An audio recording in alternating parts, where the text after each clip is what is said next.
Maggi, það langt sem þú kepptir síðast.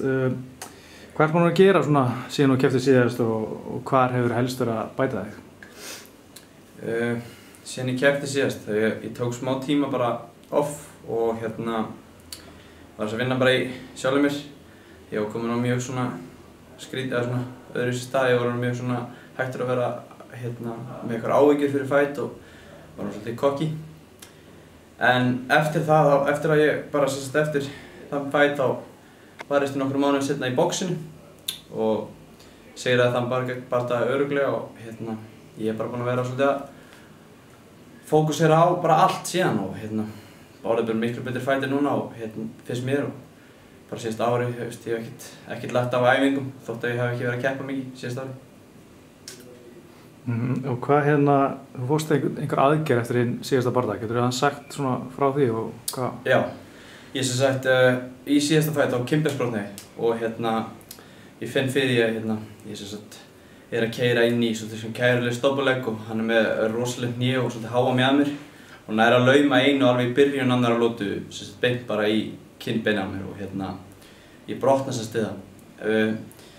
Ég fann það síðan í restina af lótunni að það var eitthvað að og ég bara, fann bara fyrir miklum verkjum í andlitinu og svona en ákveð að klára lótuna og reyna að klára hann en svo finn ég alveg á milli lóta að ég get ekki haldið áfram, það er bara þvílíkur verkur og ákveð að hætta. Ég kem heim og búinn að fá það fyrir eftir frá læknunum úti að sé ekkert að, síðan kem ég heim og ákveð að double-tekka heima á Íslandi og kemur í ljós að ég er með tvær sprungur í kynbeinunum og fer í aðgerð viku eftir og læt lagfæra það. Þannig að þú ert með einhverja stálplötu hérna? Nei, hann var mjög góð læknir sem ég var hjá, hann Guðni og hann hann veit í hvað sport ég er og næra að redda þessu bara algjörlega án platna og alls, þannig að ég er bara með sterkari kynbein eða eitthvað núna. Það er ekki verið að. Nei.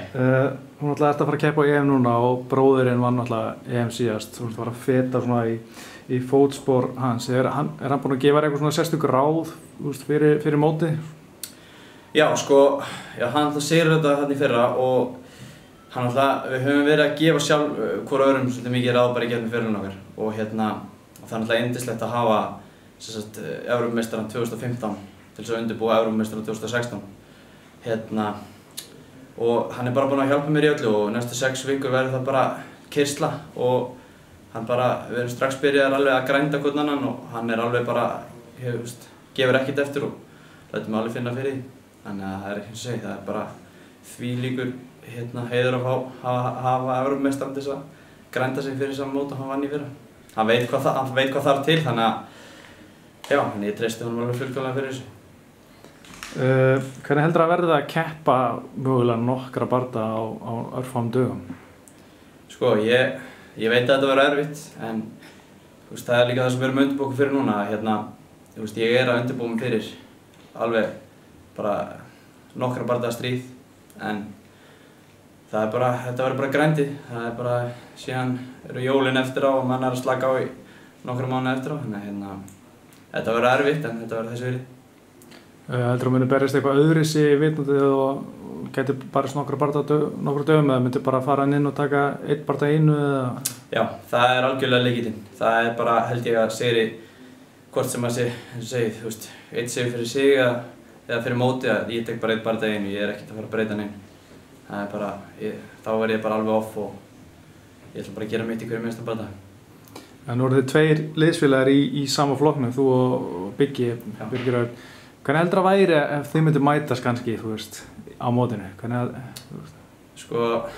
Það væri náttúrulega mjög leiðilegt en ég meina, við erum báðir fighterar og við erum góðir vinir en eins og ég segi, það bara þyrfti bara að fara eins og að færi og við myndum náttúrulega bara knúsast vel eftir og hlæja þessu saman sér upp á hóteli. Nákvæmlega. Og hvað er svona markmiðið? Hversu langt ætlar að fara á þessum móti? Ég ætla að fara alla leið. Það verða 2 Evrópumeistarar í minni fjölskyldu í lok nóvember.